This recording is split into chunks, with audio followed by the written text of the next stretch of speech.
কুরআনুল কারীম আল্লাহ তাআলা বলেন, হে ঈমানদারেরা, ইয়া আইয়ুহাল্লাযীনা আমানুত্তাকুল্লাহা ওয়া কুনু মা'আস সাদিকিন।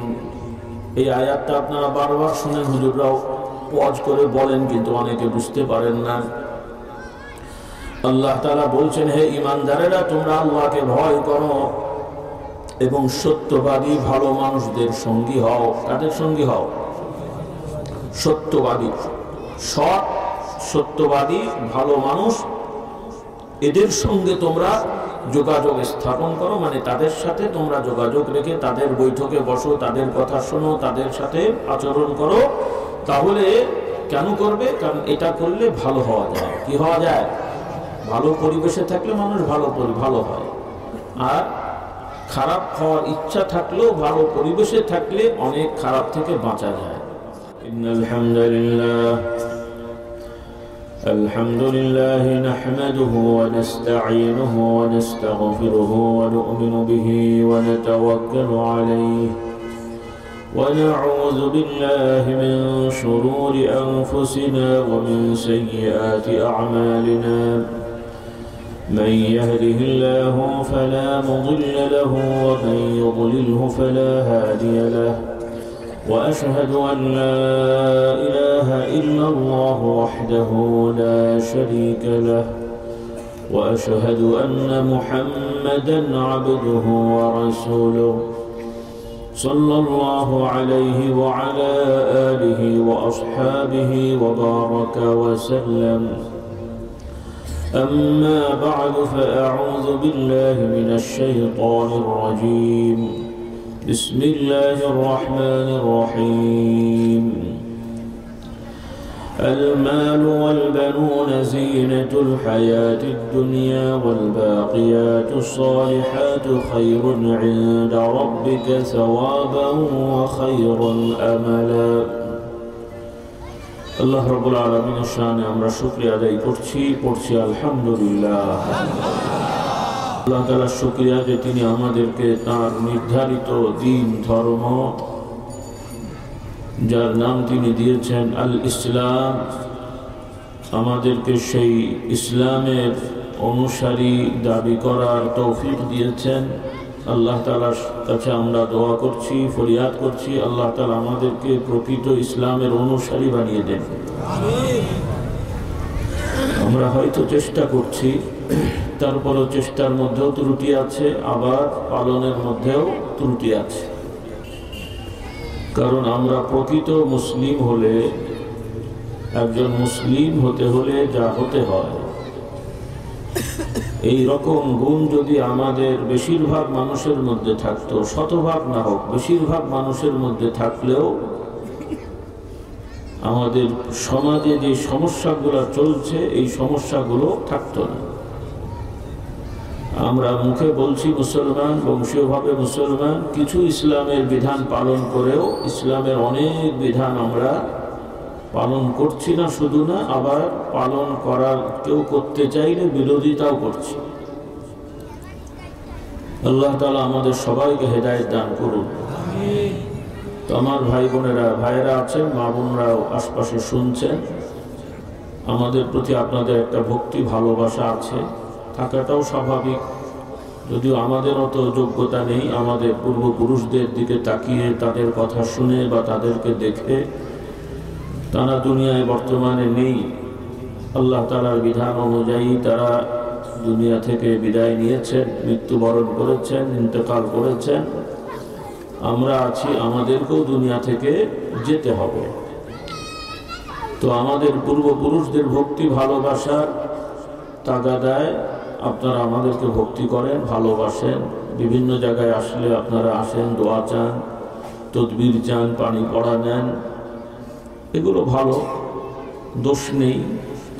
তবে আশা করি আপনাদের তো বুঝ আছে। আপনারা কি কেউ বিশ্বাস করেন যে হুজুরের পানি পড়া মুর্দার গায়ে দিয়ে মুর্দাকে গোসল করালে কবরের আযাব মাফ হয়? এমন কথা শুনেছেন? সর্ষের তেল মালিশ করে দিলে কবরের শাস্তি কমে যাবে, শুনেছেন? তাহলে তেল পানি ব্যবহার করলে শারীরিক দুনিয়াবি কিছু রোগ হুজুর ভালো করবে না আল্লাহ করবে? কে ভালো করবে? সেটাও হোক, আমরা চাই আল্লাহ আপনাদের রোগ দিলে ভালো করে দেন, কিন্তু এই রোগ ভালো হলে তার কবরে আযাব মাফ হবে না, হাসরের হিসাবও সহজ হবে না। এখন আপনাদের কোনটাতে বেশি গুরুত্ব দিতে হবে, কবরের আযাব মাফ হওয়া নাকি রোগ মাফ হওয়া? কিন্তু আপনারা কোনটা নিয়ে বেশি ব্যস্ত? আপনারাই বলেন কোনটা নিয়ে ব্যস্ত? মাথার দোষ, পেটের দোষ, ঠ্যাঙের দোষ, হাঁটুর দোষ, বইয়ের দোষ, ছেলের দোষ, শুধু এই নিয়েই হুজুরের কাছে আসছে। খুব কম লোক এসে বলেন যে হুজুর কিভাবে চললে আমার কবরে আযাবটা মাফ হবে, কিভাবে চললে হাসরের ময়দানে আমি মুক্তি পাবো, একটু রাস্তা বাতলে দেন। খুব কম লোক আসে, কিন্তু আসা উচিত ছিল এই জন্যে। ওইটাও খারাপ না, ওটাও নাজায়েজ আমি বলছি না, কিন্তু এটা করতে যেও আবার অনেক মানুষের ঈমান দুর্বল আছে, তারা মনে করে হুজুর চাইলেই তো হয়ে যায়। নাউজুবিল্লাহ। খবরদার না, যত বড়ই আল্লাহওয়ালা পীর সাহেব হুজুর সত্যিকার উনি আল্লাহওয়ালা হলেও তার প্রতি এমন অগাধ বিশ্বাস করা যাবে না যে উনি চাইলেই হয়ে যাবে। আশা করতে পারে যে হুজুর আল্লাহওয়ালা মানুষ, আল্লাহর কাছে বললে আশা করি আল্লাহ ফেরত দেবেন না, কিন্তু হুজুর চাইলেই হয়ে যাবে এই বিশ্বাস, এরকম ইয়াকিন করাটাও এক ধরনের ঈমান নষ্ট হওয়ার কারণ হয়ে যায়। এজন্য আপনারা আলেম ওলামাকে ভালোবাসবেন, এটা ভালো জিনিস, আবার ভুল করেন না। আবার ইদানিং কিছু আবার যুবকরা একটু বেপরোয়া, হুজুর হয়েছে তো কি হয়েছে, উনিও মানুষ আমিও মানুষ, এরকম আবার কিছু বের হয়েছে। হ্যাঁ, অবশ্যই সবাই আমরা মানুষ, কিন্তু সব মানুষ একরকম হয় না। যার মধ্যে আল্লাহ তাকওয়া দিয়েছেন, ঈমান দিয়েছেন, সততা দিয়েছেন, তাকে সম্মান করতে হয়, এবং বাস্তবেও তিনি সম্মানিত এবং আল্লাহর কাছে তিনি মকবুল, গ্রহণযোগ্য। বলুন সুবহানাল্লাহ। এই জন্য সব মানুষ একরকম না, মানুষ বংশীয়ভাবে এক মানুষ, এটা ঠিক। শুধু মুসলমান কেন, অন্যান্য ধর্মের যারা, এরাও তো আদম সন্তান, নাকি এরা অন্য গোষ্ঠী? আমরা কি কখনো বলি যে অমুসলিমরা মানুষ না? বরং তারা অনেক সময় মানুষ হতে চায় না, কি বলে? এরা অনেক সময় ব্যাখ্যা বিশ্লেষণ করে বলে মানুষ আগে মানুষ ছিল না, পশু ছিল, পাল্টে পাল্টে মানুষ হয়ে গেছে। আমরা বলি এটা একদম ভুল কথা, মিথ্যা কথা এবং অবাস্তব কথা।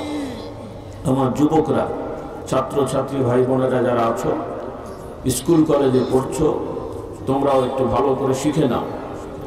কারণ তোমরা যারা গতানুগতিক স্কুল কলেজে পড়ছো, তোমাদের অনেকেরই, তোমরা মুসলমানের সন্তান, কিন্তু তোমরা স্কুল কলেজে যেই বই পড়ো ওই বই কিন্তু ঈমান আকীদা শেখানো হয় না, বরং এমন এমন কিছু কথাবার্তা, গল্প বা ছন্দ বা কবিতা বা কিছু থাকে বিভিন্ন চ্যাপ্টারে, যে ওগুলো বিশ্বাস করলে বরং ঈমান নষ্ট হওয়ারই সম্ভাবনা বেশি। আমার যারা শিক্ষিত ভাইরা আছেন, স্কুল কলেজ ইউনিভার্সিটির শিক্ষকরা আছেন, কমিটির সদস্য, আপনারা যারা শিক্ষিত ভাই, আপনাদের সন্তানেরা স্কুল কলেজে পড়ে, এই ব্যাপারে সচেতন হবেন। আমি আবারও বলছি, আপনাদের সন্তানদের জন্য দোয়া চান যে হুজুর আমার ছেলে যেন ভালো রেজাল্ট করে, ভালো পেশাজীবী হয়, সমাজে যেন প্রতিষ্ঠিত হয়, বিলেতে যেন যেতে পারে, টাকা উপার্জন করতে পারে, কোনোটাই খারাপ না।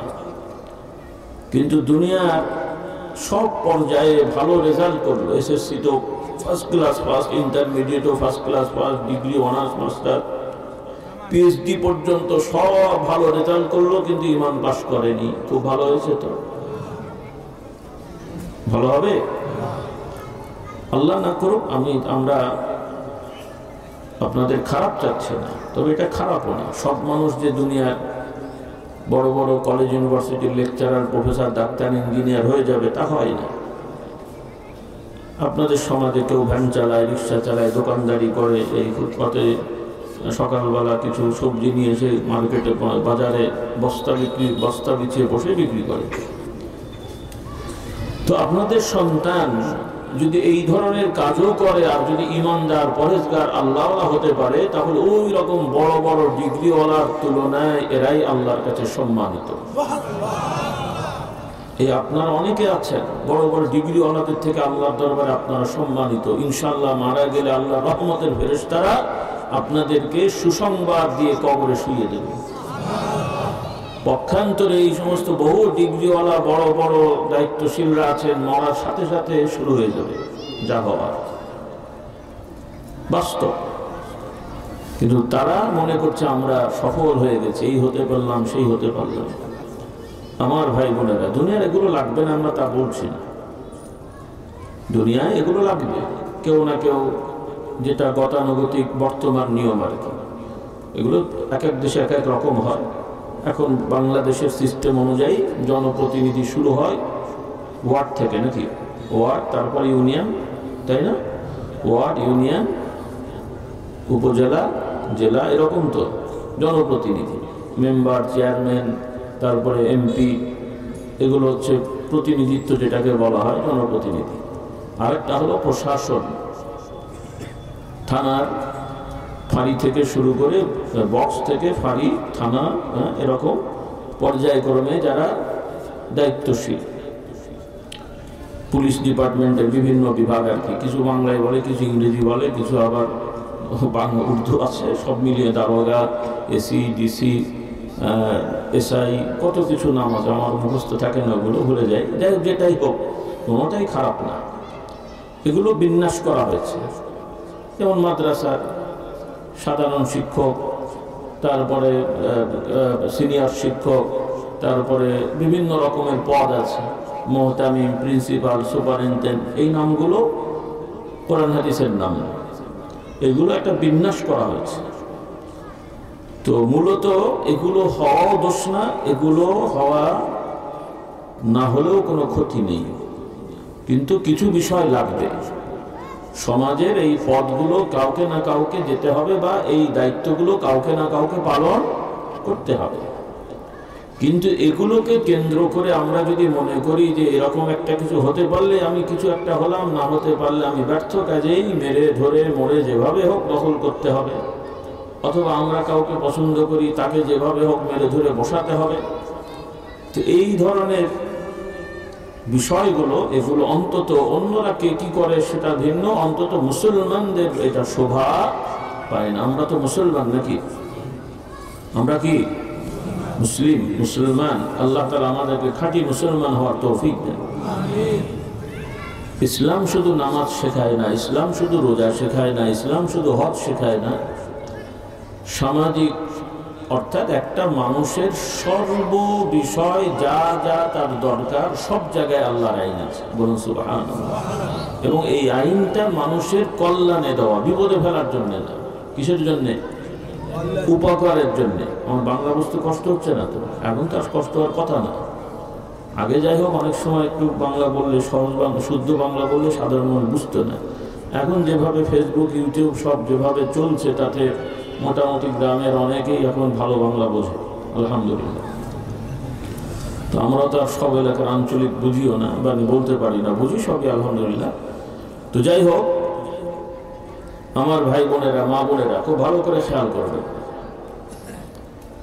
অনেক সময় আপনারা ইসলামকে ভয় করেন, আমার মা বোনরাও ভয় করে, মানে ইসলামকে মনে করে খুব কঠিন কিছু বা অস্বাভাবিক কিছু, মানে অসাধ্যকে সাধ্য করে মুসলমান হতে হয়, মানে এমন একটা ভাবসাব কিছু লোকের আছে। এটা খুবই ভুল বিষয়। হ্যাঁ, অন্যান্য ধর্মে এই ধরনের এমন কিছু আছে যেখানে তাদের শেখানো হয় যে বড় কিছু হতে গেলে, আমরা যেমন বলি যে আল্লাহর ওলি হওয়ার চেষ্টা করেন, আল্লাহর ওলি হন, তো তাদের ভাষায় স্রষ্টার সান্নিধ্যে যাওয়া বা বড় কিছু হতে হলে, মহামানব হতে হলে অনেক বাছ বিচার করে অসাধ্যকে সাধন করতে হয়। তো বাংলাটাই তো ভুল, যেটা অসাধ্য আবার সাধন হয় কেমন করে? বাংলা বোঝেননি? আমি বলছি অসাধ্য, তো অসাধ্য আবার সাধন হবে কেমন? যেটা সাধন হয় ওটার অসাধ্য থাকে না।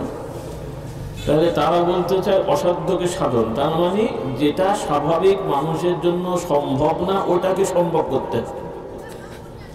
একটা যুবক, সুস্থ মানুষ, সে বলবে আমি বিয়ে ছাড়াই সারা জীবন থাকবো, কাজটা কি সহজ না কঠিন? কঠিন। একটা মানুষ, এবং সে দাবি করবে আমি অন্যায় করব না, কখন যে কোথায় করে ফেলবে খুব মুশকিল আছে। এরপরে মানুষ মাত্রই ভালো খাওয়ার আকাঙ্ক্ষা থাকে, যত বড় হুজুর হোক সামনে যদি একটা খিদে লেগেছে আর সামনে যদি দামি ফল থাকে, একটু মন চাইবে না খাবো? কোনো বিশ্বাস বলবে যে না আমার মন চাইবে? তো একদম মিথ্যে কথা। কি কথা? সামনে মজার ফল আছে, যদি বলে আমার একটু মন চাইছে না, একদম মিথ্যে কথা। মজার জিনিস সামনে থাকলে কেনা খেতে চায়? হ্যাঁ, খেতে চায় না? চায় না। আর এটা কোনো দোষও না, এটা কি নয়, দোষও না। মজার জিনিস সামনে আসবে, আপনি খেতে চাইবেন, এটা দোষ না। এবং হালাল টাকায় কিনে খাবেন, এটা ভালো কাজ। তবে হারাম টাকায় খাবেন না। কথা কি হারাম টাকায় খাবেন না, হারাম ভাবে খাবেন না, জোর করে খাবেন না। তাহলে ইসলামে ভালো খেতে মানা নেই, ভালো জামা পড়তে মানা নেই, ভালো ঘর করে থাকতে মানা নেই। কোন হুজুর পীর সাহেব আজ পর্যন্ত বলেছেন বেড়ার ঘরে ঘুমালে সব বেশি, পাকা ঘরে ঘুমালে সব কম? এমন আজ শুনেছেন যে বলে ছেঁড়া পাড়া জামা পড়লে সব বেশি, দামি জামা পড়লে সব কম? এমন কথা জীবনে শুনেছেন? বরং ইসলামে উল্টোটা আছে। সেটা হলো, আমি আগে একটু অন্য ধর্মের বিষয়টা বুঝাই। বিভিন্ন ধর্মে মানে তারা বলতে চায় যে ভালো খাওয়া যাবে না, মানে মজার মজার আইটেম করে খাবেন, এগুলো নাকি খেলে বড় হওয়া যায় না, মানে মহামানব হওয়া যায় না তাদের ভাষায়, বা ঈশ্বরের কাছে যাওয়া যায় না, আর বিয়ে শাদী করা লাগে না। জামা কাপড়ের ক্ষেত্রেও সুন্দর কাটিং করে জামা পরতে পারবেন না, সেলাইবিহীন একটা মুগির মতন পরবেন, আর একটা গায়ে চাদর দিয়ে, পায়ে যেন কষ্ট না লাগে, খালি পায়ে থাকতে পারলে খুব ভালো, আর না হলে অন্তত এমন স্যান্ডেল যাতে কোনো রকম চলা যায়। এগুলো তারা শেখায়। পক্ষান্তরে ইসলামে এগুলোর নামগন্ধই নেই, বরং এগুলোকে ইসলাম মনে করলে গুনাহ হয়। এগুলোকে ইসলাম মনে করলে কি হয়? গুনাহ হয়, অপরাধ হয়, আল্লাহ তাআলা রাগ হয়। কারণ আল্লাহ তাআলা আপনার আমার খাবার চাহিদা দিয়ে, সুন্দর সুন্দর খাবার দিয়ে উৎসাহ দিয়েছেন যে আমি হালাল সুন্দর মজাদার খাবার দিয়েছি, তোরা খাবি। সুবহানাল্লাহ, বানিয়ে বলছি না, কোরআনের কথা। আল্লাহ তাআলা বলেন ওয়াকুলু মিম্মা রাযাকনাকুম হালালান তাইয়্যিবা, তোমাদেরকে তোমাদের জন্য যেগুলো আমি হালাল বৈধ ঘোষণা করেছি এবং যেগুলো ভালো, যেগুলো মজাদার, যেগুলো সুস্বাদু, এগুলো তোমরা খাবে, এগুলো তোমরা ভক্ষণ করবে, মানে এগুলো খেয়ে তোমরা ক্ষুধা নিবারণ করবে। সুবহানাল্লাহ। তাহলে খাবারের মূলনীতি হলো যেটা আল্লাহ বৈধ করেছেন এবং মজাদার এবং কি বা ভালো, বৈধ এবং ভালো। আমার সাথে কথা বলেন, বৈধ এবং মানে আল্লাহ বৈধতা দিয়েছেন, আল্লাহ বলেছেন এগুলো হালাল এবং এটা ভালো। আবার হালাল বৈধতা যদি খারাপ হয়ে যায় তখন কিন্তু আর এটা বৈধ থাকে না। যেমন আপেল, আঙ্গুর, বেদানা, এগুলো ভালো না খারাপ? এই ফলগুলো বৈধ না অবৈধ? বৈধ। কিন্তু এই ফলটাই যদি আপনি রেখে দেন আর পচে যায়, দুর্গন্ধ বেরোয়, পোকা ধরেছে দেখতে পান, এখন কি খাওয়া যায়? নাকি মনে করবেন যে পোকা হলে ওটা হালাল, তো খাই, কে খাবে? অনেকে হয়তো বলবেন হ্যাঁ খাওয়া যায় না, তবে খেলে মনে হয় গুনাহ হয় না। আমি বলবো গুনাহ হবে। খেলে কি হবে? কারণ এটা খেলে বোঝাই যাচ্ছে আমার পেট খারাপ হবে বা ক্ষতি হবে। যে এই জিনিসটা খেলে বা ব্যবহার করলে ক্ষতি হবে এবং এই ক্ষতি করতে আপনি বাধ্য না, এই ধরনের ক্ষতিকারক জিনিস হালাল হলেও ওই সময়ের জন্য তার জন্য এটা হারাম হয়ে যায়। কি হয়ে যায়? খুব ভালো করে খেয়াল করেন। তাহলে আল্লাহ তাআলা যে খাবার দিয়েছেন, যেগুলো হালাল করেছেন, সেটাও ভালো থাকলে খেতে হয়, কিন্তু নষ্ট হলে খাওয়া যায় না। বলুন সুবহানাল্লাহ। আল্লাহ দেখেন আমাদের শরীরের ব্যাপারে কত সচেতন আমাদের করেছেন। আমার বান্দা খেয়ে বিপদে পড়বে, আল্লাহ বলছেন আমি চাই না, খেয়ে বরং শক্তিশালী হবে। সুবহানাল্লাহ। আর আপনারা টেনে টেনে আরো শক্তিশালী হন না? আপনাদের টানাটানি নাই। কি টানে? বিড়ি সিগারেট। বিড়ি সিগারেট খেলে শক্তিশালী হয় তো?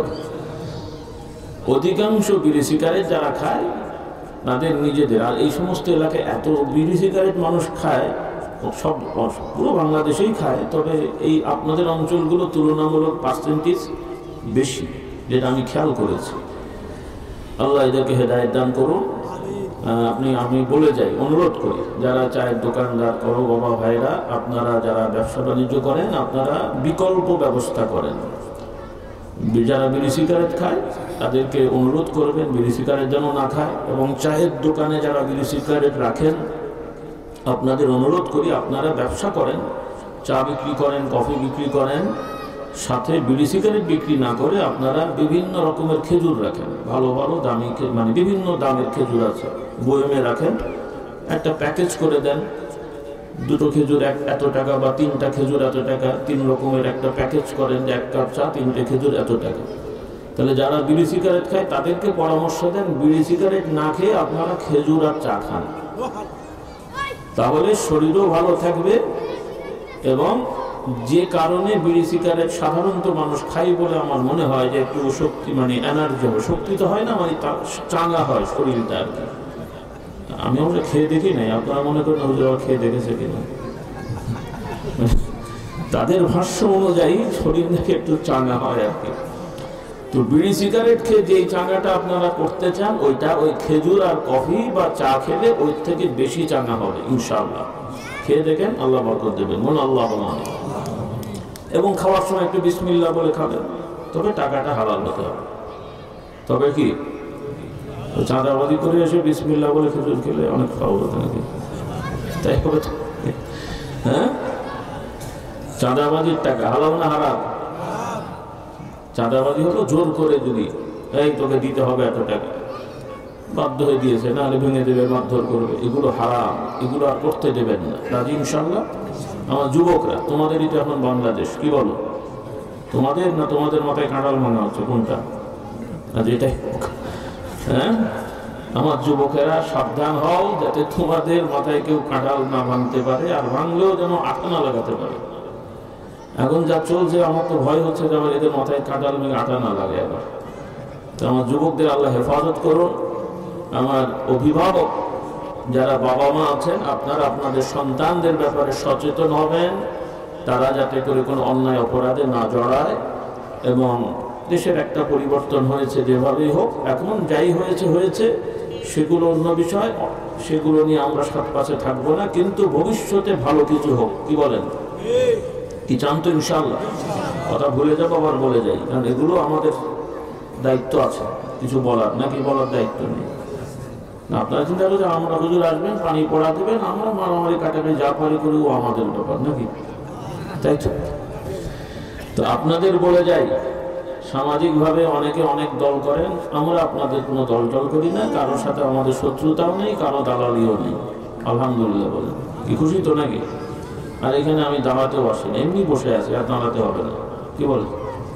আমি যেখানে তাই এমনি বসে থাকি, এবং মানুষ সম্মানের সহিতই বসায়, কাজে আর ওই দাঁড়িয়ে কাউকে মারতেও হবে না, মার খেতেও হবে না, বলি আলহামদুলিল্লাহ। কারণ আপনাদের যদি ইচ্ছা হয় কিছু মারামারি, মার খাবেন, মারবেন, কিয়ামতে একটু কবরে শাস্তি হবে, তো সে আপনাদের ব্যাপারে, কি তাই তো?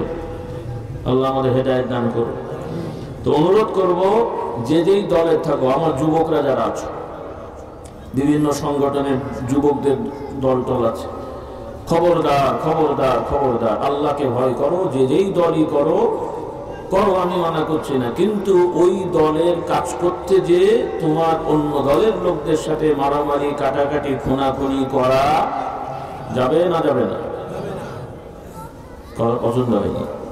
যুবকরা চিন্তা করে, তাহলে আর দলই হলো কেমন করে নাকি? দল মানেই তো হ্যাঁ, অমুকের চামড়া তুলে নেবো আমরা, অমুক করে একটা ধরো, সকাল বিকাল নাস্তা করো, বলে না? এই দল উদলকে বলে, উদল আবার কদিন আগে লাঠি মিছিল বের করেছে, লাঠি লাঠি লাঠি মিছিল করে বেড়াচ্ছে। আল্লাহ হেদায়েত দান করে। এগুলো কোনো সভ্য মানুষের কথা না, সভ্য মানুষের কাজ। অসভ্য, বর্বর, জঙ্গলি, বর্বর মানুষের কাজগুলো এখন আমাদের সমাজে কলেজ ইউনিভার্সিটির যারা পড়াশোনা করে সভ্য হবে দাবি করছে, এদের মধ্যেই অসভ্যতা চলে এসেছে। তো পড়াশোনা করে যদি এরকম অসভ্য হয়, তাহলে যেগুলো পড়াশোনা করেন এগুলো কি হবে? তো আরো অসভ্য হবে। এজন্য, কারণ আপনারা মনে করছেন কলেজ ইউনিভার্সিটি করতেই হয়, কলেজ ইউনিভার্সিটি কি মারামারি, ঠেঙাঠেঙি এগুলোর জায়গাগুলো? স্কুল কলেজ, স্কুলকে বাংলা বলে বিদ্যালয় নাকি লাঠিলয়? কদিন পরে লাঠিলয় নাম দিতে হবে, লাঠিওয়ালয় নাকি? হ্যাঁ, নাকি লাঠিশালা? বিদ্যালয় পাঠশালা বলা হয়। এখন তার বিদ্যালয় নাই, লাঠিওয়ালা আর কি লাঠিশালা বলতে হবে নাকি? স্কুল কলেজের ছেলেরা এখন মারামারি কাটাকাটিতে লিপ্ত হচ্ছে। আর এদের তো দোষ নেই, দোষ হচ্ছে এই নেতাগুলো। এই জন্য আপনারা নেতাদের সামলাবেন। আপনারা সমাজের লোকেরা যে যেই দলের নেতা হয় এদেরকে ক্লিয়ার বলে দেবেন, তুমি বাবা রাজনীতি করো, তোমার দাঁড়ানোর ইচ্ছা হয়েছে, প্রচার করো, বাচ্চাদের টাকা পয়সা দাও, হই হই করুক, সব ঠিক আছে, কিন্তু আমাদের ছেলেদের নিয়ে মারামারিতে লাগালে কাউকে আস্ত রাখা হবে না। কথা বলে না? তুমি চেয়ারে বসে আলু আঁকাবে আর আমাদের ছেলেগুলোকে নিয়ে মারামারিতে লাগাবে, এই ছাড় দেওয়া কথা বলছে না। কি দেবেন? খবরদার। আর যারা নেতৃত্ব দেন আমি তাদেরকেও সাবধান করে দিই, আল্লাহর বিচার আছেই, কাজে এই যুবকদেরকে নিয়ে অন্যায় অপরাধে লাগাবে না। প্রচারের লাগবে, এরা গরিব মানুষ, টাকা পয়সা দাও, তোমার বিরুদ্ধে তোমার পক্ষে মিছিল মিটিং করবে, অসুবিধা নেই, সকালবেলা এর থেকে টাকা নিয়ে মিছিল করবে আর বিকেলবেলা আরো টাকা নিয়ে মিছিল করবে, তাই তো হয়। কি বল? তো তাই হোক, অসুবিধা নেই, আল্লাহ হেদায়েত দান করুন। শহর এলাকায় তাই হয়, একই লোক দেখা যাচ্ছে যে একদিন অমুকের মিছিলে আরেকদিন অমুকের মিছিলে। আমি না প্রথম বুঝতাম না, কিরে বাবা, এই তো এক সকালে বললে অমুক দলের কথা, আমার দিকে আরেক দলের কথা, পরে বুঝলাম যে সব বান্ডিলের কথা। কিসের কথা? বান্ডিলের কথা। আল্লাহ হেদায়েত দান করো। যাক, কিছু করে কমবে খাও, কিন্তু অন্যায় অপরাধ করো না। কি করো না? আমার যুবকেরা, অন্যায় অপরাধ করো না। আল্লাহ সবাইকে হেদায়েত দান করুন। এবং সকল দলকে বলবো, অনুরোধ করব, আপনারা যারা রাজনীতি করতে চান, রাজনীতির মতন করেন। যেটা রাজনীতি এটা খারাপ না, কিন্তু রাজনীতির নামে যেটা হচ্ছে এটা রাজনীতি না, এটাকে রাজনীতি বলে না, এটা রাজনীতি নয়, এটা একান্ত, আমি খোলামেলাই বলি, যা হচ্ছে এগুলো শয়তানি। আপনারা একটু বলেন আমার সাথে। ব্যাস, আপনারাও বলেছেন, কাজে আমিও বেঁচে গেলাম, সবাই বলেছে, হুজুর একা বলেছে। কি বলেন? এগুলোকে রাজনীতি বলে না, এগুলো শয়তানি। কাজে শয়তানি করেন না। রাজনীতির জায়গায় রাখেন। রাজনীতি মানে আপনার ইচ্ছা হয়েছে দাঁড়াবেন, প্রতিনিধি দিয়েছেন, মানুষকে বলবেন, তারা ভোট দিলে আপনি হবেন, কে মানা করছে? কিন্তু রাজনীতির দোহাই দিয়ে, গণতন্ত্রের দোহাই দিয়ে, ইলেকশনের নামে মানুষ বাদ দিয়ে ফেরেশতাদেরকে কিভাবে ভোটার বানিয়ে ইলেকশন করা, কি বলেন? কারণ আপনারা পাক পবিত্র মানুষ ভোট দিলে গোনা হবে হয়তো, বা এই জন্য ফেরেশতারা দিয়ে যায়। তো সেরকম সিস্টেম করলে তো মেনে নেওয়া যাবে না। আল্লাহ আমাদের হেদায়েত দান করুন। তো কথা হলো, আল্লাহ আমাদের হেদায়েত দিন, যে আপনারা সামাজিকভাবে সকল দলের ভাইরা, ভালো মানুষেরা একমত হন যে দল যে যাই করি আমরা করলাম, কিন্তু সামাজিকভাবে কোনো অন্যায়কে প্রশ্রয় দেওয়া হবে না। বলেন ইনশাআল্লাহ। কোনো অন্যায়কে প্রশ্রয় দেওয়া হবে না। ব্যবসায়ীরা স্বাধীনভাবে ব্যবসা করবে, কর্মজীবীরা স্বাধীনভাবে কর্ম করবে, ঠিকাদাররা স্বাধীনভাবে তারা তাদের মতন কাজ করবে, সরকারি কাজ করবে। কোনো রকমের চাঁদাবাজি, শয়তানি, ডাকাতি, চুরি চামারি করতে দেয়া হবে না। রাজি ইনশাআল্লাহ বলেন। আল্লাহ আমাদেরকে তৌফিক দেন। আমি বলেছি সবাইকে মিলে মিশে, কোনো এটা এক দলের ব্যাপার না। এই দেশে তো সবাই থাকেন আপনারা। গন্ডগোল হলে কি কোনো এক দলের ঝামেলা না সবার ঝামেলা? চোর কি বেছে বেছে কোনো দলের লোকের বাড়ি চুরি করে না সবার বাড়ি চুরি করে? নাকি হুজুরের বার্তা বাদ দেয়? হুজুর একটা বেশি নেয়, ওরা চিন্তা করে হুজুর তো এমনি এমনি পায়, ওটা বেশি নেই। কি তাই? হ্যাঁ, আল্লাহ হেদায়েত দান করুন। যাক, এই চ্যাপ্টার গেল। তাহলে আমরা সৎ হব, ভালো হব। আল্লাহ আমাদেরকে ভালো হওয়ার তৌফিক দেন। কারণ ইসলামের বড় নীতি হলো সৎ হওয়া। কি হওয়া? সৎ হওয়া, এবং সৎ হওয়ার জন্য সৎ মানুষের কাছে যাওয়া। কোরআনুল কারীম আল্লাহ তাআলা বলেন, হে ঈমানদারেরা, ইয়া আইয়ুহাল্লাযীনা আমানুত্তাকুল্লাহা ওয়া কুনু মা'আস সাদিকিন। এই আয়াতটা আপনারা বারবার শুনেন, হুজুররাও ওয়াজ করে বলেন, কিন্তু অনেকে বুঝতে পারেন না।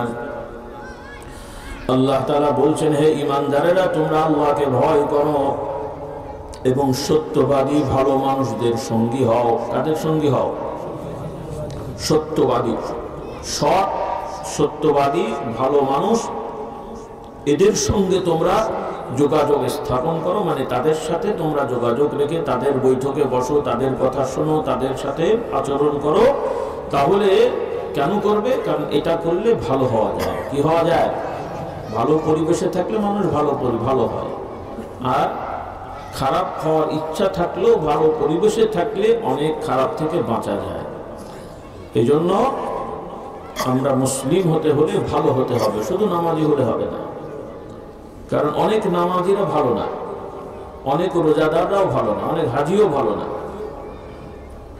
কারণ কিছু কিছু নামাজি আছে মসজিদে যে নামাজ পড়লেও হারাম খায়, শুধু সুদ ঘুষ না, সেটা তো হারাম আছে কিন্তু সবাই জানে। কিছু লোক আছে গ্রামের, তারা খুব অহংকার করে বলে আমরা সুদ ঘুষের মধ্যে নাই, আমার তো ব্যাংকে অ্যাকাউন্টই নেই, সমিতি টমিতি কিচ্ছু করি না, আমি আল্লাহ যা দেয় এটাই খাই। খুব ভালো কথা। তো কি খান? ওই জমি জায়গা চাষ করি, ভালো করে খবর নিয়ে দেখেন মনের জমি কিন্তু দখল করে রেখেছে, দেয়নি। সেই জমি চাষ হচ্ছে, ওই ফসল খাচ্ছে, ওটাতে তো কোনো সমস্যা নেই। কি আপনাদের দেশে নাই এগুলো? হ্যাঁ, একজন ব্যাংকে টাকা রেখে সুদ খায়, সেও যেমন হারাম খায়। আপনার বাড়ির পাশের বাপের ভিটে কিন্তু আপনার বোনের অংশ, ভাইয়ের অংশ জোর করে দখল করে গাছ লাগিয়েছেন, ওই গাছের কদু হোক, চাল কুমড়া হোক, করলা হোক, যাই খাবেন ওই সুদের থেকেও কোনো অংশে কম না, সুদের থেকেও কম নয়। এই বুঝটা আপনাকে থাকতে হবে। বুঝলাম আপনার বাপের ভিটে, বাপ মরে গেছে, এখন আর বাপের ভিটে নেই, আপনারটা আপনার, বোনেরটা বোনের। যদি খেতে হয় অনুমতি লাগবে, সে যদি অনুমতি দেয় ব্যবহার করতে পারবেন, অনুমতি ছাড়া পড়ে থাকলেও ওখানে ব্যবহার করা, এর নাম ইসলাম। এই ইসলাম যতদিন আপনার মধ্যে না আসবে, সমাজের বেশিরভাগ মানুষ এই ইসলাম যতদিন না শিখবে, ওই তসবির ইসলাম দিয়ে কোরআনের আলো জ্বলবে না। তসবি মানে সুবহানাল্লাহ আলহামদুলিল্লাহ ভালো কাজ, কিন্তু এই যে তসবির দানাটা তো কোনো জরুরি কাজ না, ও দেখায় শুধু আমি একটা কিছু পড়ি আর কি। আল্লাহ হেদায়েত দান করো। ওটা নিষেধ আমি বলছি না, হিসাব রাখার জন্য কিছু কিছু, যেহেতু রাসূলুল্লাহ সাল্লাল্লাহু আলাইহি ওয়াসাল্লাম কিছু কিছু জিকিরের সংখ্যা বলেছে, 100 বা 33 তো সহজ, কিন্তু 100টা অনেক সময় গুলিয়ে যায়, বা 500 বা 1000, এগুলো একটু হিসাব করা ভালো।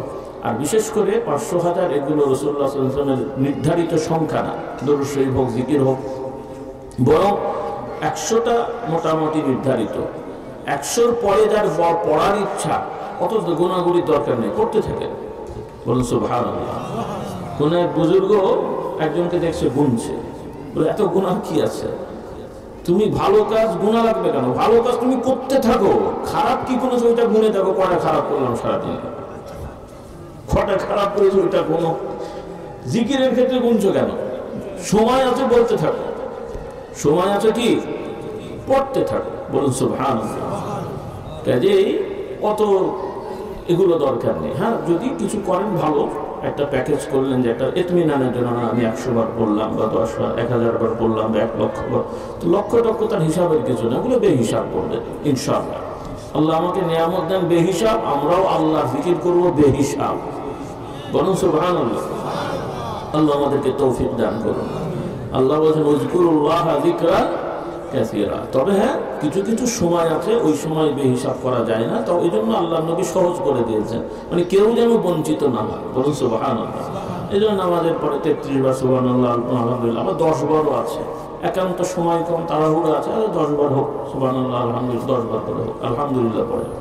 কিন্তু সুযোগ আছে, হ্যাঁ, কোনো ব্যস্ততা নেই, সময় না ফালতু কাজে না কাটিয়ে, গল্প গুজব করে, আড্ডা দিয়ে, গিবত গিল্লা না করে অবসর সময়টা একা একা থাকেন। যত একা একা থাকবেন তত ভালো।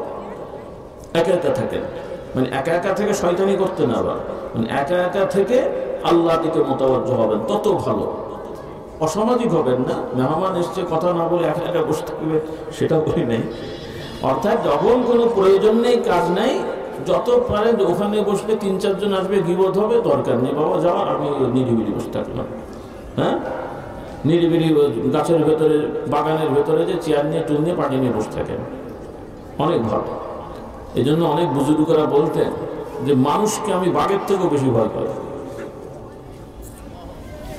মানুষকে বাঘের থেকেও বেশি ভয় পাই, কারণ ওর কাছে গেলেই কিছু না কিছু গিবত হবে, আর আমার আমলগুলো নষ্ট হবে। কাজে ওর কাছে গিয়ে আমি যাবো না, কাজ ছাড়া। সুবহানাল্লাহ। হ্যাঁ, এই জন্য আমরা যে যত একা একই থাকতে পারি, নির্জনে থাকতে পারি, ভালো কাজে চেষ্টা করব। তবে মেহমানদারি বাদ দিয়ে না, অসামাজিক ভাবে না। আল্লাহ আমাদেরকে এই বুঝগুলো দেন, বলুন আল্লাহুম্মা আমিন। যাদের সুযোগ আছে আর যারা মানুষের সাথে চলতে হয়, ফিরতে হয়, কাজকর্ম করেন, সেটা তো করতে হবেই, সেক্ষেত্রেও সচেতন থাকবে। যারা অফিস আদালতে কাজ করি, অনেক দায়িত্বশীলরা আছেন, কাজ বাদ দিয়ে গল্প করে, কাজ আটকে থাকে। বিশেষ করে বাংলাদেশের বিভিন্ন সরকারি বা বেসরকারিও আছে, সরকারি তো বেশি, যেখানে মানুষের প্রয়োজন, অফিস আদালত, বিভিন্ন ডিপার্টমেন্ট, অনেক ফাইল আটকে থাকে, কাজ হয়, যেগুলো হয়তো 1 ঘন্টায় 10টা ফাইলের কাজ হয়ে যাওয়ার কথা, সেখানে দেখা যায় 2-3টা হয়, বাকি 5-7টা আটকে থাকে। কেন আটকে থাকে? ওনার কাজের গতি নয়, যেই আসে উনি 14 গোষ্ঠীর গল্প করে সময় নষ্ট করে, তারপরে একটা হয়, মানে যেখানে 5টা হওয়ার কথা 2-3টা হচ্ছে। এই যে আপনি গল্প করে করে কাজে ব্যাঘাত করলেন, হয়তো সরকার আপনাকে কিছু বললো না বা মানুষও কিছু একটা খেয়াল করছে না, এগুলো কিন্তু সব আল্লাহর দরবারে হিসাব থাকছে। যে আপনি 10 বছরে যে কাজ করেছেন, আপনার এই কাজ করার কথা ছিল 3 বছরে, 4 বছরে, কিন্তু এই 3-4 বছরের কাজ 10 বছর লাগিয়ে মানুষগুলোকে কষ্ট দিয়েছেন আর বেতনগুলো খেয়েছেন, এখানেও হারাম ঢুকেছে। এই ইসলাম শেখে না গেছে। কারণ দায়িত্বে অবহেলা করা, দায়িত্ব ঠিক মতো পালন না করা, এটা আমানতের খেয়ানত, এটা একটা কবিরা গুনাহ, আর আপনি এর বিনিময় নিলেন, কাজে এটা হারাম হয়েছে। ইসলাম কঠিন না।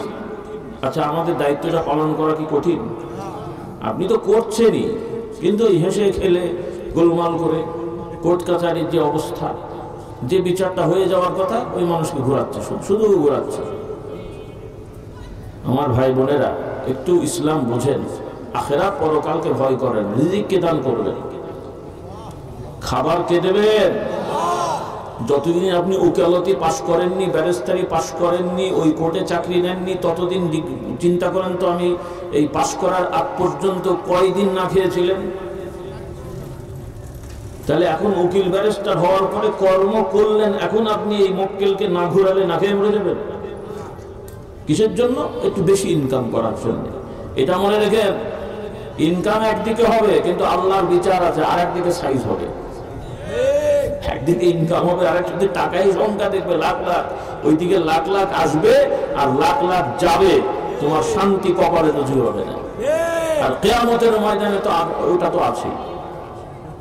এজন্যে মানুষকে আটকিয়ে, মানুষকে যেটা আপনাদের ঠেকিয়ে, না কি বলে আপনাদের দেশে, হ্যাঁ, মানে মানুষকে বিপদে ফেলে, মানে তার দুর্বলতার সুযোগ নিয়ে, যে বিভাগই হোক, কোর্ট কাছারি হোক, থানা হোক, স্কুল কলেজ হোক, এখন অনেক ইউনিভার্সিটিগুলোর এই অবস্থা, বিশেষ করে মেডিকেল বিভাগগুলো। অনেক মেডিকেল কলেজের নামে আমার কাছে তথ্য এসছে যে তারা এই মেডিকেলের ছাত্রগুলোকে ইচ্ছা করে ফেল করায়, ফেল করে করে, যেখানে তার 6 বছরে হয়ে যাবে, 5 বছর হবে, 7 আর 9 বছর পর্যন্ত ঝুলিয়ে রাখে। ভালো ছেলে পরীক্ষা দিচ্ছে, পাস করাচ্ছে না, ওকে বলছে এই সমস্যা, ওই সমস্যা, মানে যত থাকবে পয়সা ইনকাম হবে। এগুলো হালাল? হ্যাঁ, এই যে ছাত্রগুলো, অথচ তাদের বাবা মা কত কষ্ট করে ছেলেটা ডাক্তার হবে, লাখ লাখ টাকা খরচ করে তাদের কাছে, মূলত এত টাকা তো লাগে না, এত টাকা তো লাগে না, কিন্তু এরা বিলাসী, লক্ষ লক্ষ টাকা আমাদের ছেলেগুলোর মেয়েগুলো থেকে নিয়ে এগুলো সব হারাম খাওয়া হচ্ছে। এখন আপনি এই টাকা, মেডিকেল কলেজের মালিক, খুব ভালো, শুনতে ভালো লাগছে, কিন্তু ওনার 5 কোটি টাকা হিসাব করলে, এইরকম হিসাব করলে দেখা যাবে 2.5 কোটি হারাম। ওনার 1 বছরের 5 কোটি ইনকামে উনি বলে আমি ব্যবসা করি। এটা তো ব্যবসা হয় নাই, এটা ডাকাতি, জালিয়াতি। এই শিক্ষাগুলো আপনাদের লাগবে, এগুলো শেখাবেন মানুষদেরকে। আমার যুবকেরা, তোমরা ভবিষ্যতে হয়তো এরকম আল্লাহ যদি করেন, কেউ ইউনিভার্সিটির মালিক হবে, কেউ কলেজের মালিক হবে, তোমরা করবে, ব্যবসা করবে, দোষ নেই, কিন্তু মানুষকে জালিয়াতি করবো না। কি রাজি ইনশাল্লাহ? মানে আপনারা তো করছেন না, এদেরকে শেখাতে হবে। এবং যারা শিক্ষক শিক্ষিকা আছেন স্কুল কলেজ ইউনিভার্সিটির, এখানেও আপনার অবহেলা করবেন না, এগুলো আমানত, আমানত। আপনার নফল নামাজ কম হলে আপনার দোষ হবে না, কিন্তু আপনি চাকরি করছেন, দায়িত্ব নিয়েছেন, ক্লাসে দেরি করে গেলেন, কম পড়ালেন, যার কারণে ছাত্ররা দুর্বল থাকলো, যোগ্যতা সঠিক হলো না, এই জন্য কিয়ামতের ময়দানে আপনার আসামি হয়ে যাবেন। কি হবেন? আসামি হয়ে যাবেন। এবং এই আসামিটা জাতা না, এখন হয়তো এই ছেলেগুলো বুঝতে পারবে না, আমি বোঝার জন্য বলছি, এবং আল্লাহ না করুক এটা হবে। কারণ যে ছেলেগুলো জানতে পারবে যে আমার শিক্ষকের অবহেলার কারণে আমি ফার্স্ট ক্লাস পাওয়া ছেলে আমি থার্ড ক্লাস পেয়েছি, সে যখন বুঝতে পারবে সে ওই শিক্ষকের জন্য দোয়া করবে। তো হ্যাঁ, দুনিয়াও বদদোয়া করবে, আর আখেরাতে যখন সুযোগ পাবে মামলা করা, সে তখন চিন্তা করে ওই মাস্টারের বিরুদ্ধে মামলা করলেও তো আল্লাহ দরবারে আমি কিছু সওয়াব পাবো, যেহেতু আমার জীবনটা বরবাদ করেছে, কেন মামলা করে দেবে। হ্যাঁ, মামলা করে দেবে। আল্লাহ দরবারে কি জবাব দেবেন যে তুমি শিক্ষক মানুষ, তুমি ছাত্রকে ঠিক মতো পড়াওনি, বেতন তো ঠিকই নিয়েছো। তবে এই কাজগুলো স্কুলের শিক্ষকরা করলে গুনাহ হয়, মাদ্রাসার হুজুর করলে মনে হাদিয়া হয়। হ্যাঁ, বহু সরকারি মাদ্রাসা, ওই যে সরকারি মানে ওই যেগুলো আধা সরকারি, যেগুলো দাখিল আলেম ফাজল বলে আর কি, এরকম অনেক মাদ্রাসার শিক্ষকরা শিক্ষিকারা ফাঁকি দেয়। আবার ইদানিং ভাই, এটা না বললেও আবার বেইনসাফি হবে, ইদানিং কিছু কিছু কওমি মাদ্রাসার মধ্যেই ব্যারাম ঢুকেছে, এরাও এখন ফাঁকি দেওয়া শুরু করে দিয়েছে। আগে যেখানে আমরা দেখেছি আমাদের উস্তাদরা ধরে বেঁধে নিয়ে এসে পড়াতো আমাদেরকে, আর এখন এরা ফাঁকি দেয়। এখন হুজুরদেরকে খুঁজতে হয়, হুজুর কোথায় গেল, ক্লাসে আসেনি কেন। আমরা ছোটবেলায় মাশাআল্লাহ কিছু কিছু ওস্তাদ পেয়েছি, আমাদেরকে ধরে ধরে নিয়ে আসতো, ছাত্রদের ধরে নিয়ে আসতো, অন্য ছাত্রকে পাঠাতো, গেল কোথায় ধরে নিয়ে আসতো। ওনারা তো ঠিক টাইম মতো এসছেন, তারপরও যে ছেলেগুলো আসেনি আশপাশে ঘুরেছে, খুঁজে বের করে নিয়ে এসে পড়াতো। আর এখন অনেক সময় কওমি মাদ্রাসায়ও হুজুর ঠিক মতো ক্লাসে যায় না, ওই বসে গল্প করছে। ছাত্র যে বলতে হয় হুজুর আপনার, ও আচ্ছা ঠিক আছে, 10 মিনিট পরে এসেছে। বেতন কিন্তু 10 টাকাও কম নেয়নি। শুধু মোটা পাগড়ি আর জব্বা লাগালে মনে করেন না যে ফেরেশতারা সব ঘরে ঘরে জান্নাতে নিয়ে চলে যাবে। আল্লাহ তাআলার বিচার আছে। এই জন্যে আসুন আমরা সবাই আল্লাহকে ভয় করি, মুত্তাকি হই। আল্লাহকে ভয় করা, আল্লাহর বিচারকে ভয় করা। আল্লাহ তাআলা কোনো ভয়ঙ্কর সত্তা নন যে আল্লাহ তাআলাকে ভয় করবেন। আল্লাহ তাআলা বিচারকে ভয় করবেন, যে আল্লাহ তাআলা ন্যায় বিচার করেন। বলুন সুবহানাল্লাহ। কি বিচার করেন? বলেন কি বিচার করেন? ন্যায় বিচার করেন।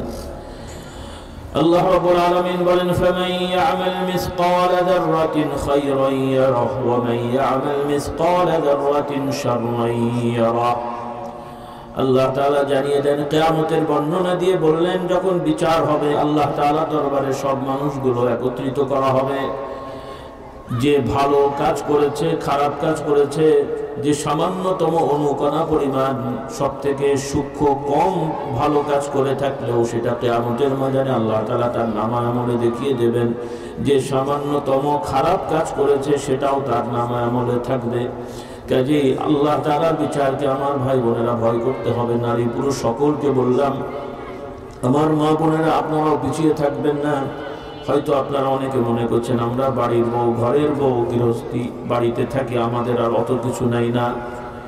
স্বাভাবিকভাবে নারীরা বাড়িতে অবস্থান করবেন, সংসার দেখবেন, এটা তাদের জন্য অসম্মান না। তবে সুযোগ থাকলে, দরকার হলে তারাও চাকরি করবেন, কর্ম করবেন, শরীয়তে বাধা নেই। তবে শর্ত হলো পর্দা রাখতে হবে। কি রাখতে হবে? নাকি গ্রামের মেয়ে পর্দা করবে আর MA BA পাশ করলে মনে হয় পর্দা লাগবে না? হ্যাঁ, এখন তো ভাবসা ওরকম হয়ে গেছে যে কলেজ ইউনিভার্সিটিতে গেলে এনারা স্মার্ট হয়ে যাচ্ছেন, তাদের নাকি আর পর্দা লাগছে না। পর্দা আসলে সত্যিকার অর্থে খুব কম আছে আপনাদের সমাজে। অনেকে বোরখা পরলেও শরীয়তের পর্দা হয় না, ওই বাইরে যাওয়ার সময় একটু বোরখাটা পরে।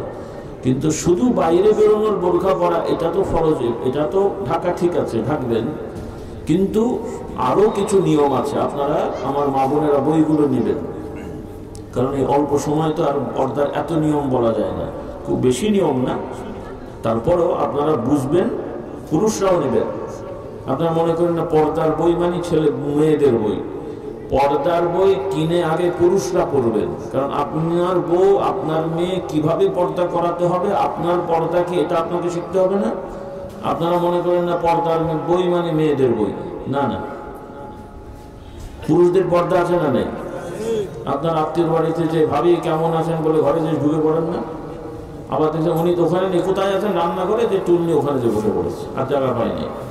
কি হয় না? হয় না? ওখানে যাওয়ার অধিকার আছে আপনার। ভাইয়ের বাড়ি গেছেন, ঠিক আছে, ওই জন্য ভাবি রান্নাঘরে যে বসে গল্প করবেন, শোয়ার ঘরে বসে পড়বেন, আপনাদের হুঁশ জ্ঞান থাকবে না। কোনো বাড়িতে গেলে বসার ঘরে বসবেন, সেখানে মহিলা আসবে না, আপনি পর্দার আড়াল থেকে খোঁজ খবর নেবেন। পর্দার আড়াল থেকে, ওই ঘর থেকে, পর্দার দরজার ওই পাশ থেকে সালাম কালাম হবে, কথাবার্তা বলবেন, কুশল বিনিময় হবে। নাকি ওনাকে নাস্তা নিয়ে আসতে হবে আপনার সামনে, নাহলে অসম্মানের ব্যাপার স্যাপার। আবার আপনারাও বলে দেন যে ভাই এসে নাস্তাটা নিয়ে যাও, মন খারাপ করে। খুব সুন্দর সিস্টেম আছে, কি বুঝতে দেন। আল্লাহ হেদায়েত দান করে। এগুলো শিখতে হবে আপনাদের। ইসলামের পর্দা শেখাবে। এই শুধু জানলা দরজায় পর্দা লাগানো আর বাইরে বেরোলে বোরখা পরা, এটা ইসলামের পর্দা না। ওটা তো লাগবেই, আবার ভুল বোঝেন না। আবার আরেক দল বের হয়েছে, মনের পর্দা, বড় পর্দা, আর কি সব বলে চলে আর কি, ওগুলো আমার মুখে বলা আসছে না। এই সমস্ত শয়তানি বাদরামি আছে। আবার আপনাদের আশপাশে এগুলো আছে, বিভিন্ন দরগা মাজার কেন্দ্রিক নারী পুরুষ একসাথে বসে আধ্যাত্মিক মরমী সঙ্গীত গায়। আপনাদের আশপাশে নাই? হ্যাঁ, আপনার এগুলো কি মুসলমানের কাজ? আমার মুসলমান ভাই বোনেরা, এই সমস্ত আধ্যাত্মিক কোনো সঙ্গীত ইসলামে নেই। কবর মাজার কেন্দ্রিক কোনো অনুষ্ঠান ইসলামে নেই। এগুলো করবেন না বাবারা। ওয়াজ মাহফিল করেন, ইচ্ছা হয়েছে খানা দেনা খাওয়ান, মানুষকে এমনি খাওয়ান, তাও সমস্যা নেই। কিন্তু ওরসের নামে গরু ছাগল চাঁদাবাজি করে, এরপরে রাত দুপুরে 3টা ঘন্টা মধ্যে হাবি জাবি গেয়ে আবার কি সব বলে টলে, এগুলো খুব অন্যায়। এগুলো থেকে দূরে থাকবো। রাজি আছি ইনশাআল্লাহ? আল্লাহু আকবার। আল্লাহ তাআলা আমাদের হেদায়েত দিন। আল্লাহুম্মা